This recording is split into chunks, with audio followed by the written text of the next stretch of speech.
Nós louvamos a Deus por essa oportunidade de estarmos aqui, nesta noite caracterizada como uma noite de aprendizado da Palavra de Deus. Hoje a nossa lição de número 8, e ela tem como título Jesus viveu a experiência humana. Pode ser colocado ali. Jesus viveu a experiência humana. Nós vamos ler aqui alguns versículos. Nós temos, na verdade, dois textos bíblicos propostos aqui pela nosso estudo. Vamos ler os dois. Primeiramente, João capítulo 1, Evangelho de João capítulo 1, a partir do verso 43 até o verso 51. E aí eu vou pedir a participação dos irmãos na leitura. Nós também cumprimentamos a todos aqueles que nos acompanham através do YouTube. Você que vai assistir ainda esse vídeo, que Deus abençoe vocês. É um prazer poder estar comunicando ao teu coração verdades da palavra de Deus. Então, 1 João capítulo 1, a partir do verso 43, o primeiro versículo diz assim: No dia seguinte, Jesus resolveu ir para a Galileia e encontrou Filipe, a quem disse: siga-me.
Na sequência, vamos ler Mateus capítulo 26, a partir do verso 37 até o 42, portanto, 3 versículos.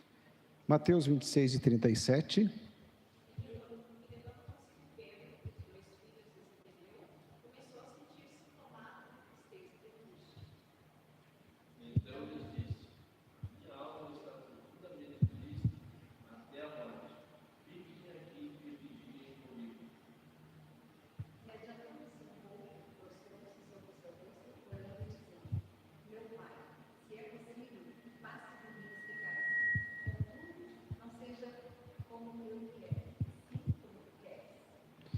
Ok, obrigado, irmãos, pela participação. Bem, Jesus viveu a experiência humana.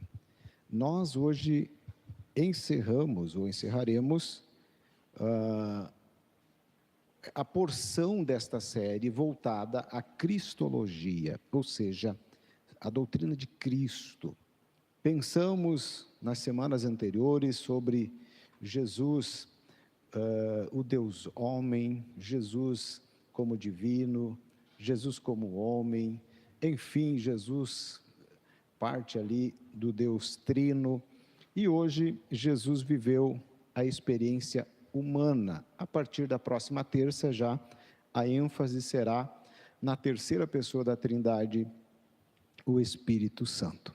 Irmãos, esta lição objetiva ainda enfatizar a humanidade de Jesus, mostrar que Jesus realmente foi um ser humano normal. Eu estava pensando, ao estudar estas lições, enfim, a Bíblia no seu todo vai mostrar isso, né? e a história da igreja e a nossa atualidade. É impressionante o quanto a inclinação humana, da natureza humana, ela é evidente na relação das pessoas com a Bíblia. Nós temos a Bíblia Sagrada como fonte primária, onde aprendemos sobre Jesus. Ela sempre vai ter prioridade em relação ao conhecimento da pessoa bendita do Senhor Jesus. Qualquer fonte extra-bíblica, ela pode somar positivamente, mas nunca vai ser prioridade, de forma que onde há incompatibilidade de informações sobre Jesus em fontes extras bíblicas, nós devemos sempre rejeitar, porque, aliás, a Bíblia ela é a palavra de Deus. E é claro, irmãos, a Bíblia ela é aceita por palavra de Deus por vários motivos. São inúmeros as razões, as explicações, o porquê nós aceitamos a Bíblia como palavra de Deus. Não é um estudo de bibliologia hoje, mas só para dar ênfase de que a Bíblia é a fonte primária que nos fala sobre Jesus. E a Bíblia está aí, ela está à disposição do mundo. E aí vem os leitores, vem os estudiosos, e ao se depararem com o que a Bíblia diz sobre Jesus, a natureza humana, a inclinação humana, ela aflora. Por vários motivos também ela aflora. E, sobretudo, a falta da presença do Espírito Santo. Porque o próprio Senhor disse que o Espírito Santo testificaria dele. Ele disse, ele vos guiará em toda a verdade. Ele vos ensinará todas as coisas. Então, a falta da presença do Espírito Santo, ou seja, o ser humano sozinho, só com a sua lógica, só com a sua capacidade de lógica, de raciocínio, ele vai se atrapalhar, ele vai criar coisa, ele vai ver diferente.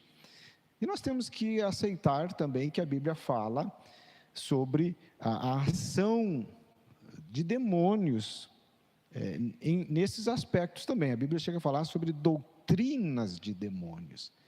E é claro que nenhuma doutrina de demônio ela vai vir pintado com essa cor demoníaca, na verdade. Ela vai aparecer como algo belo, como algo verdadeiro. E assim, até aqui a gente percebeu que tem grupos de pessoas que têm dificuldade de aceitar Jesus, que reconhece a humanidade de Jesus, mas simplesmente um homem natural. Não conseguem ver ele como divino. Eu falei aqui numa terça que é inegável a existência de Jesus, porque a Bíblia é um livro histórico, ela é um livro de comprovação histórica. Logo, negar a existência de Jesus é negar a história, então não é possível. Eu ouvi já o professor ateu, ele não acredita em Deus, ele não tem a Bíblia como palavra de Deus, não obstante, ele aceita a veracidade de Jesus como um ser humano, porque está ali. Só que ele, como ele é ateu, não acredita em Deus, ele jamais vai ver Jesus a partir da perspectiva bíblica. E aí tem pessoas que têm dificuldade, grupos, segmentos religiosos, doutrinários, que têm dificuldade de ver Jesus como divino, não conseguem, eles separam Jesus da divindade. Aí tem segmentos que têm dificuldade de ver Jesus como divino e humano. Então, ou ele é só divino, nós vamos ver hoje, ou ele é só humano, e por aí vai. E como nós temos essa contemplação interpretativa de que Jesus, ele, embora sendo divino, ele também foi humano, a lição passada mostrou isso. Jesus, ele possui, então, de acordo com o que aprendemos, duas naturezas, a humana e a divina. Só que essas duas naturezas existem em uma única pessoa. É verdade que isso é um mistério, é verdade que isso desafia, não cabe na lógica humana, não cabe no raciocínio humano. Porém, está dito na palavra de Deus, e nós preferimos aceitar, embora tenhamos dificuldade racionalmente de absorver isso, mas aceitamos a enfatização bíblica desta verdade, porque aí nós entraríamos em contradição com a nossa fé, quando nós aceitamos a Bíblia como palavra de Deus. Então, hoje ainda, vamos pensar sobre a humanidade de Jesus. Se ele foi um ser humano, logo, ele viveu experiências humanas também.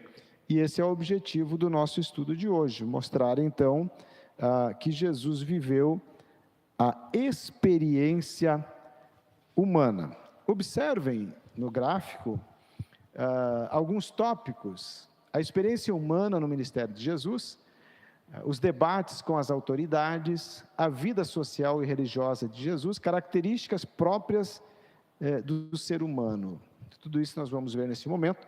Essa imagem apresenta Jesus cercado de pessoas, e essas pessoas que estão ali vão ilustrar a vida social de Jesus em todos os aspectos. Aspecto religioso, aspecto familiar e assim por diante.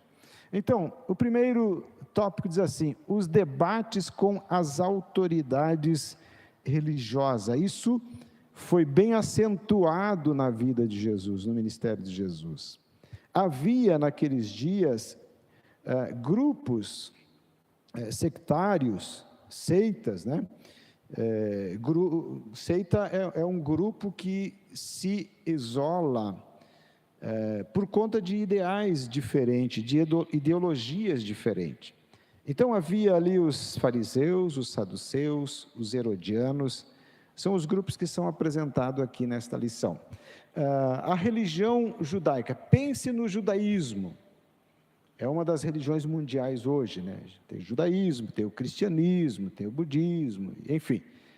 Mas vamos pensar na religião da época, o judaísmo. Judaísmo, tá. Dentro do judaísmo, da religião judaica, havia grupos que pensavam diferente. Os fariseus, por exemplo, eram um grupo que existia dentro do judaísmo, da qual Paulo pertencia. Ele, em uma declaração, disse que ele pertencia à mais rigorosa seita do judaísmo, que eram os fariseus.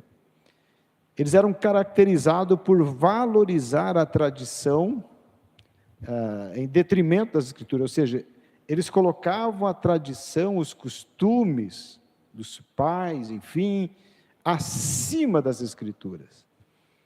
Eles gostavam também da exteriorização, sem que aquilo fizesse parte do interior do coração. Então Jesus chamou eles até de sepulcro, né? Que por fora é bonitinho, mas por dentro é... Jesus criticou severamente os fariseus. Seguido, ele entrava em debates com autoridades religiosas pertencente a esse grupo chamado fariseu. Também havia os saduceus, que daí já era um outro grupo que pensavam diferente, mas faziam parte da religião judaica. Os saduceus já tinham dificuldade de aceitar todo o Antigo Testamento. Lembrando os irmãos que naqueles dias não tinham a Bíblia como nós temos hoje. Hoje nós temos Antigo e Novo Testamento, né?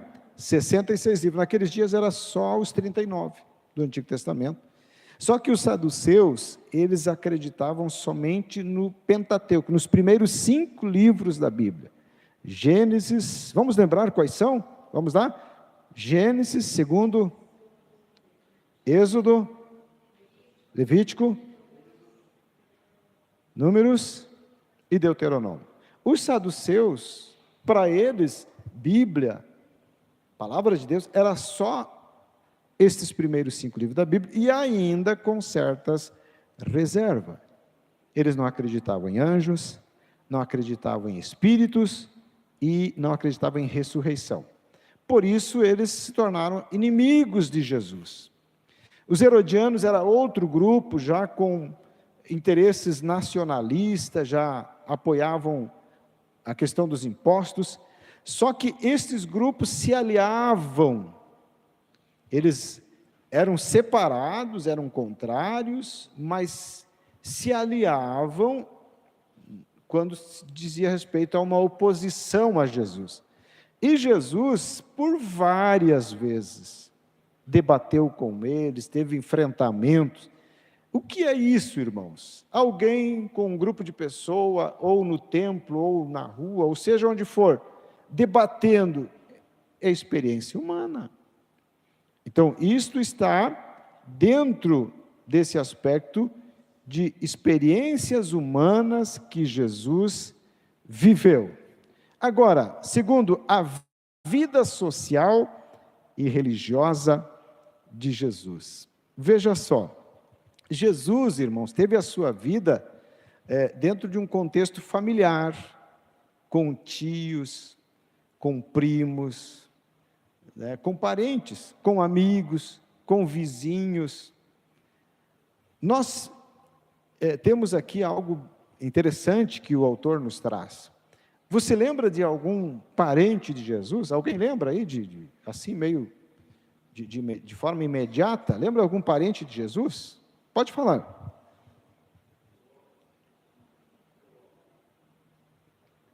João Batista? Ok. Era filho de Isabel. O entendimento é que Isabel era prima de Maria, né?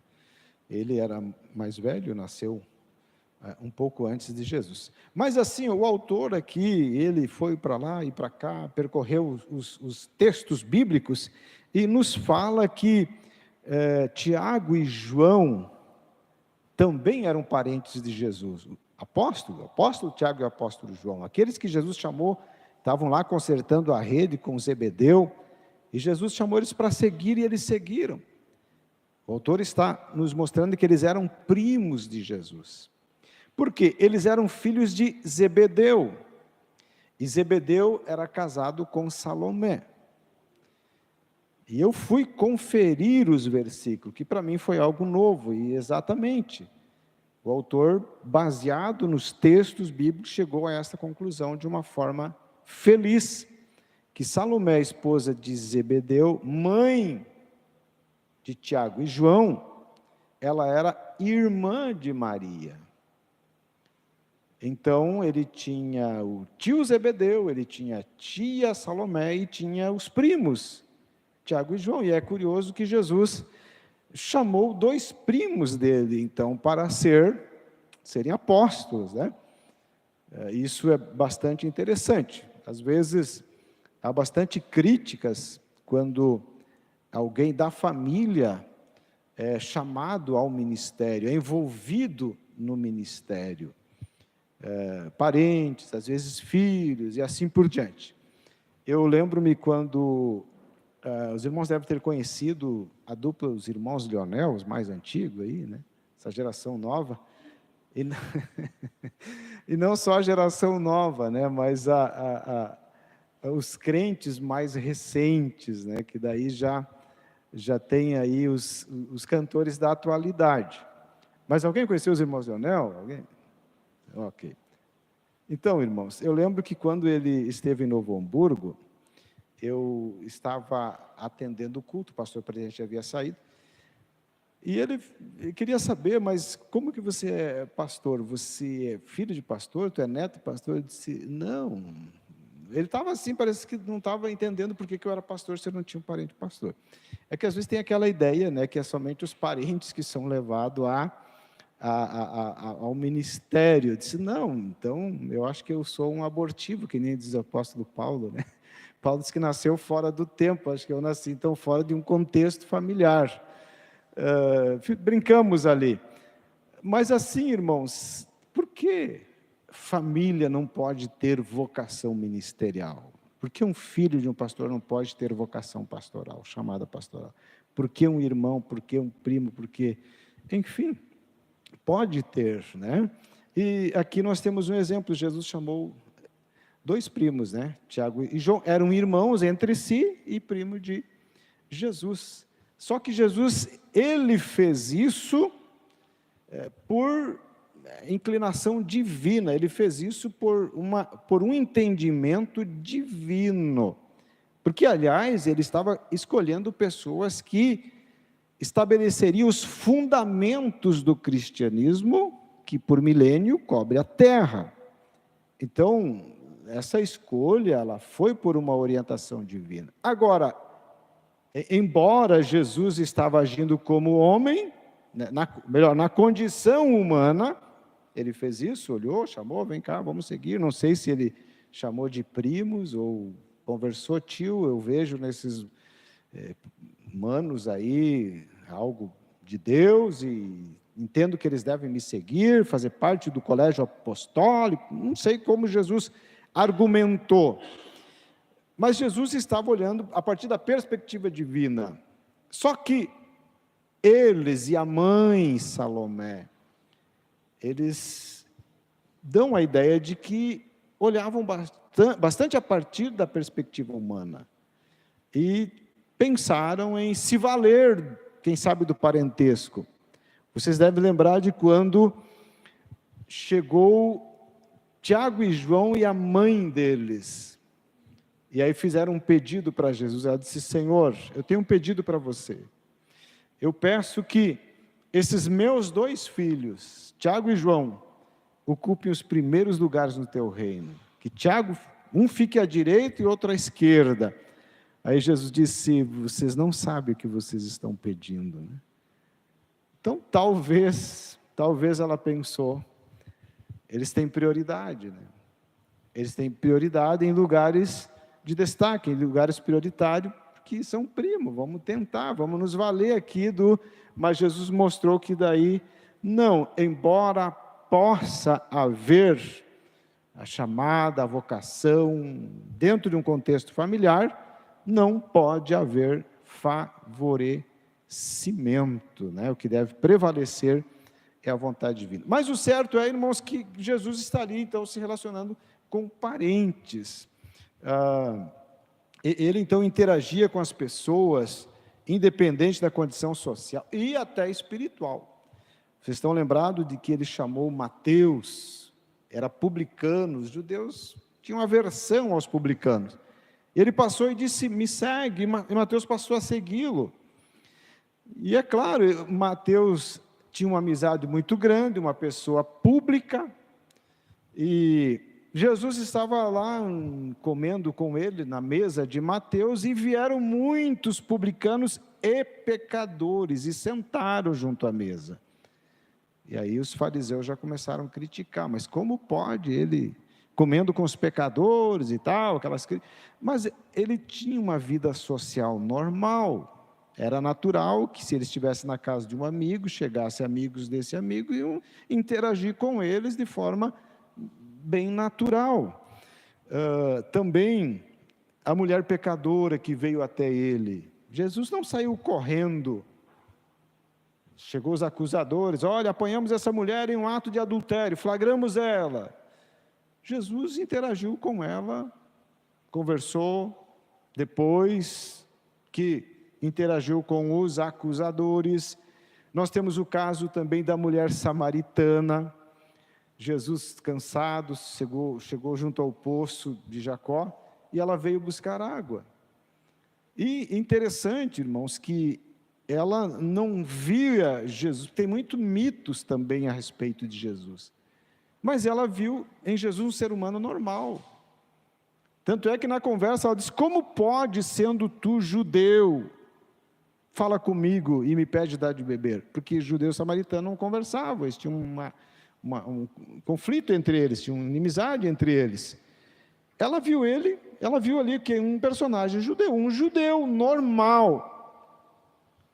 Então as pessoas não, quando Jesus caminhava, eles não viam assim algo totalmente diferente. Nossa, o que é aquilo ali? O que é aquilo lá? Ou... Vai um ser humano ali. Tanto é que Zaqueu queria subir na árvore para ver quem era Jesus. Tanto é que, quando Jesus foi preso, Judas levou os servos do sacerdote e beijou Jesus para que ele soubesse quem era Jesus. Eu vou chegar, eu vou dar um beijo e esse é Jesus. Porque ele era uma pessoa normal, eles poderiam chegar lá, estava Pedro, Tiago e João e Jesus. Eles poderiam até olhar e pensar que qualquer outro fosse, porque ele era um ser humano normal que vivia a vida social dentro da normalidade. Agora, terceiro, características próprias do ser humano. Características próprias do ser humano. Primeiro, irmãos, Jesus nasceu, e o seu nascimento foi normal e comum, como de qualquer bebê. Maria deu à luz lá na estrebaria, porque a cidade estava cheia, não tinha lugar, e ela fez de uma manjedoura o berço do bebê. Isso é ilustrado aí nas festas natalinas, né?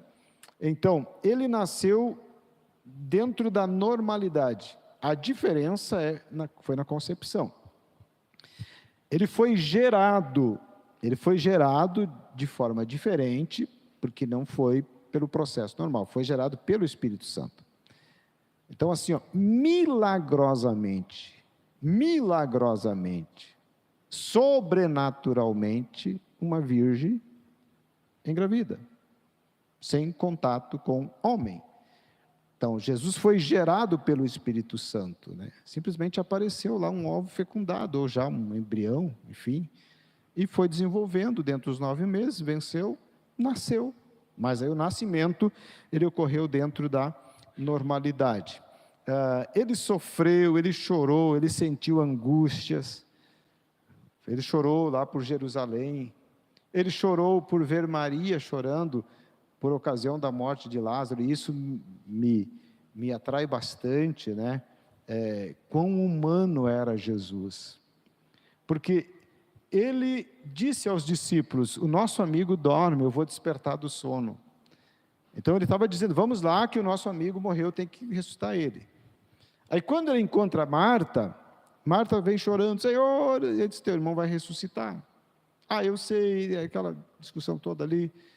Tudo bem, e quando chega Maria, a Bíblia diz que Jesus, vendo Maria chorar, ela chegou e se jogou aos pés de Jesus: se tu estivesses aqui, meu irmão não teria morrido. Por que tu não veio? Por que tu não estava? Porque no momento que nós precisávamos de ti e tal. A Bíblia diz que Jesus, vendo ela chorando, e também os judeus que com ela estavam chorando, Jesus chorou. E esse choro, irmão, não fazia parte do processo da ressurreição. Jesus não precisava chorar, não precisava se sensibilizar ali para ressuscitar Lázaro. Ele poderia ressuscitar Lázaro sem lágrimas. Tanto é que ele o fez, ele foi lá depois de tudo, secou as lágrimas, lá se acalmaram, e ele foi lá e disse: Lázaro, sai para fora, e Lázaro saiu. A vida foi devolvida. Então, aquele choro não fazia parte do processo da ressurreição de Lázaro, não era necessário. Ele chorou exatamente porque ele era um ser humano que sentia a dor do outro, se emocionava ao ver pessoas chorando.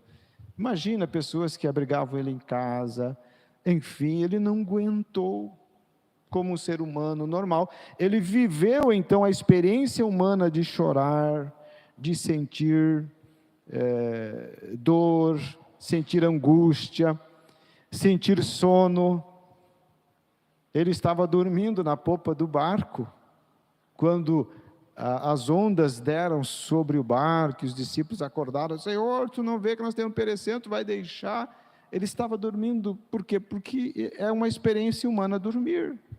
Assim como sofrer, como chorar, como sentir angústia. Tanto é, irmãos, que ele morreu. tão real as experiências humanas de Jesus, que ele morreu. Então, nós podemos perceber em Lucas capítulo 2 e o verso 52, vamos ver se é esse versículo mesmo, que Lucas aqui resume esse contexto das experiências humanas de Jesus. Não é esse versículo, mas é aquele versículo que fala que Jesus crescia, se desenvolvia na sua estrutura física, se desenvolvia em sabedoria e em graça para com Deus e para com o homem, né? Ok, então olha só, e Jesus crescia em sabedoria, desenvolvimento intelectual, ele estudava, ele lia, e como judeu era natural, o judeu investia no ensino do filho, o próprio Deus lá na lei havia dito, né, que deveriam ensinar a criança a sentar, a levantar, andando pelo caminho. Então é cultural o judeu investir no conhecimento, investir em estudo. Então crescia em sabedoria, desenvolvimento intelectual, estatura, crescimento físico normal, ele foi desenvolvendo, né, aquele bebezinho que chorava lá na manjedoura, depois para o colo, foi gateando, aprendeu a caminhar, fazia lá suas necessidades, às vezes queria comer, às vezes não queria comer, talvez Maria fazia o que a Elisete fazia, pegava a colherinha, enchia de comida, olha o aviãozinho, abre a boca, olha o aviãozinho e tal. Jesus era assim, era um menino normal, brincou com as crianças, e assim por diante, né? Então, estatura e graça diante de Deus, diante dos homens, também o seu desenvolvimento espiritual. Irmãos, eu penso que fica tudo muito bem claro, que Jesus, como ser humano, viveu as experiências humanas. Qual é a diferença de Jesus e os demais seres humanos? É que ele participou da fraqueza física, emocional, porque ele estava lá com os discípulos. Por exemplo, quando ele chorou ali, na situação da morte de Lázaro, ele, sabendo que ia ressuscitar, ele poderia ser frio, humanamente falando. Ele poderia até brincar com Maria, sabendo que iria ressuscitar, mas jamais ele faria isso, brincar com a dor, brincar com o sentimento. Pelo contrário, ele até chorou. Então, de certa forma, irmão, é uma sensibilidade, talvez hoje, um profissional que fosse fazer o que Jesus fizesse, talvez não choraria, porque não tinha um motivo para tanto, porque ele ia ressuscitar Lázaro, mas ele tinha, assim, fraqueza emocional, física, porém, irmãos, ele não tinha a nossa fraqueza moral e espiritual. Ele tinha uma vida impecável, a impecabilidade fazia parte da vida de Jesus. Em tudo ele foi como nós, porém, com esse diferencial, sem pecado. Jesus nunca pecou. Então essa era a diferença. As experiências humanas do pecado, aí Jesus não vivenciou.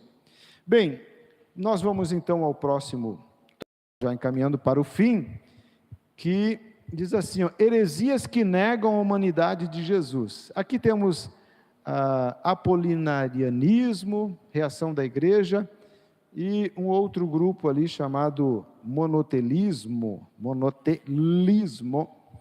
que são grupos, são segmentos que tinham conceitos errados em relação à natureza de Jesus, à experiência humana de Jesus.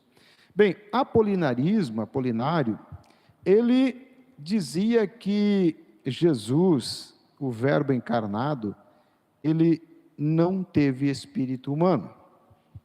O verbo se fez carne, então ele não tinha o espírito humano, só tinha espírito divino.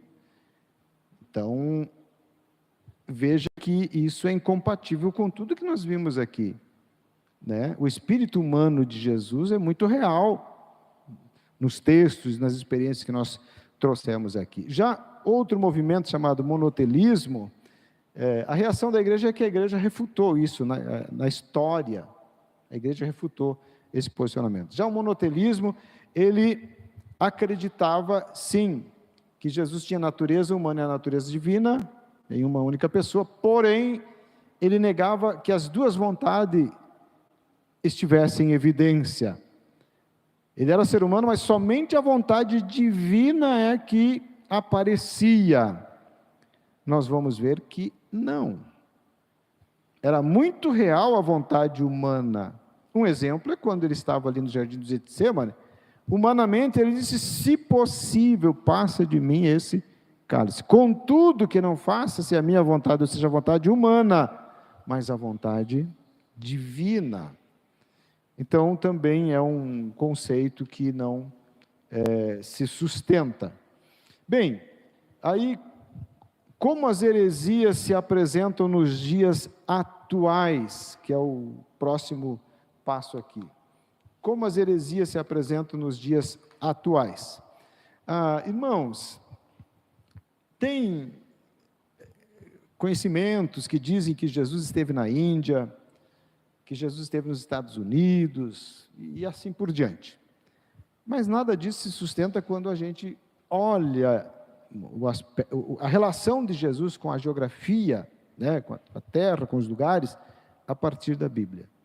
O que nós aprendemos na Bíblia Sagrada? Que Jesus esteve no Egito, Israel, que foi o centro de suas atividades, foi lá dentro desse contexto geográfico que ele nasceu, e também esteve na Fenícia, que é o atual Líbano. Então é natural ele, vivendo as experiências humanas, era natural também ele se deslocar, né? Lá no Egito ele foi levado, quando o pai dele fugiu, e a mãe dele, né? E assim por diante. Então, essas histórias, elas são incompatíveis ao texto bíblico, né? E para nós, o que vai prevalecer sempre é o texto bíblico. Então, ele esteve no mínimo nesses 3 países, né? É o que nós encontramos na Bíblia: Egito, Israel e Fenícia, atualmente é a Turquia. Bem, Jesus era visto como alguém da comunidade, está relacionado à vida social. Por exemplo, quando ele voltou à sua terra, começou a pregar e a discursar, as pessoas diziam assim: ué, mas de onde que vem a sabedoria desse moço? Não é esse o carpinteiro? Olha como ele era conhecido pelo trabalho que ele realizava.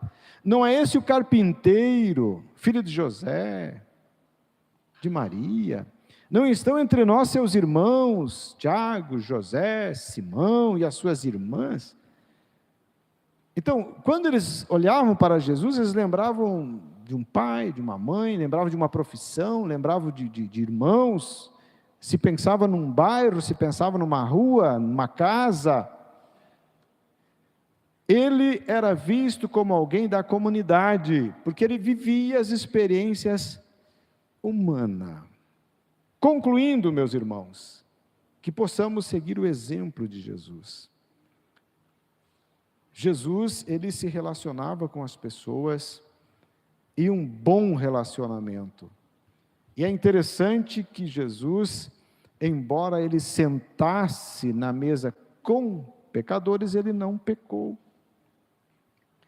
Então, primeiro, o exemplo de viver boas relações, de não se isolar. Então, uma vida religiosa íntegra, uma vida ministerial, vocação ministerial essencial e íntegra, não tem que partir de isolamento para mosteiros ou, sei lá, para ser santo, viver isolado das pessoas, do contexto social, viver isolado, enfim. E aí dá para pensar em todas as realidades sociais. Ele vivia entre as pessoas. Tanto é que, quando ele estava ali com os 12 anos, e tem muito mito em relação a esse período de Jesus, né, da infância até os 12 anos, dos 12 anos até a sua aparição no ministério. Tem muito mito, a Bíblia omite isso, né? Aliás, a Bíblia não fala isso, mas ela resume nas palavras de Lucas, que ele crescia em sabedoria, em estatura física e em graça para com Deus e para com os homens. Então ele se relacionava, ele vivia com as pessoas. mas ele não se deixava contaminar pelo ambiente ou pelas práticas pecaminosas, pelo contrário. E por isso, muitas vezes, ele tinha conflitos, né, com os religiosos, com os saduceus, com os fariseus. Seguir o exemplo de Jesus no que diz respeito à sociabilidade. Nós somos seres sociais, e nem sempre somos tão sociáveis, né? Mas Jesus era uma pessoa sociável e ele nos deixa esse grande exemplo. É bom nós pensar, irmãos, que Jesus viveu, no fato de Jesus viver as experiências humanas, é gratificante saber que ele é o nosso advogado. Então, João, ele escreveu na primeira carta, pode colocar ali, no capítulo 2 e o versículo 1, olha só o que o apóstolo João escreveu. Ele diz ali: meus filhinhos, escrevo-lhes estas coisas para que vocês não pequem. Essa é a regra do cristão, não pecar. Esse é o princípio do cristão. Esse é o querer do cristão. Esse é o lema do cristão, não pecar. E a Bíblia está dizendo: escreva estas coisas para que não pequem. Nós não queremos pecar. Mas se alguém pecar, aí entra a excepcionalidade, né? Se excepcionalmente, exceção, se acidentalmente, se acontecer, porque aliás, não é para pecar, nós não queremos pecar, mas somos falhos, não é verdade? Se alguém pecar, temos advogado junto do Pai. E quem é esse advogado? Jesus Cristo, o justo. É quem conhece viver nesta carne, é quem experimentou enfrentar debates, enfrentar crítica, enfrentar inimigo, enfrentar oposição, e assim por diante, viver no ambiente familiar, viver com pessoas, enfim, ele sabe o que é viver aqui, ele experimentou a vida humana, ou seja, ele vivenciou experiências humanas, e é este que está advogando as nossas vidas, nossas causas, junto ao Pai. Amém, meus irmãos? Vamos estar em pé? Então, para nós é muito gratificante, é muito seguro saber que quando nós pecamos, tem alguém lá que, além de viver as experiências que nós vivemos, ele levou os nossos pecados. É por isso que a Bíblia diz: quem intentará acusação contra os escolhidos de Deus? É Deus quem os justifica. E ele nos justifica, ou seja, ele prova a nossa inocência através do sacrifício de Jesus. Veja só, primeiro, ele morreu pelos nossos pecados e ele conhece o que é viver aqui dentro deste corpo, com braço, com cabeça, com mente, etc. e tal. Ele sabe, então é natural que ele nos compreenda. Por isso, irmãos, se nós não chegarmos no céu, que não vai acontecer, nós vamos chegar lá, eu tenho essa convicção, e por esses motivos pelos quais nós estamos falando nesta noite, né? Porque assim, irmãos, quem advoga, e qual é a causa? Pecado. Quem defende os nossos erros é quem conhece o que é viver aqui e quem morreu por estes pecados que cometemos enquanto ser humano. Então, louvamos a Deus por Jesus ter se feito homem e vivido as experiências humanas, inclusive a morte. E essa morte que Jesus experimentou como uma experiência humana, ela foi por mim e foi por você.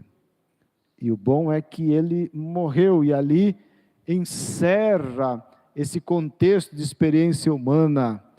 Todos nós um dia vamos morrer, se não formos arrebatados, enfim, mas Jesus morreu como ser humano, mas ressuscitou ao terceiro dia, e hoje está então à destra de Deus intercedendo por nós.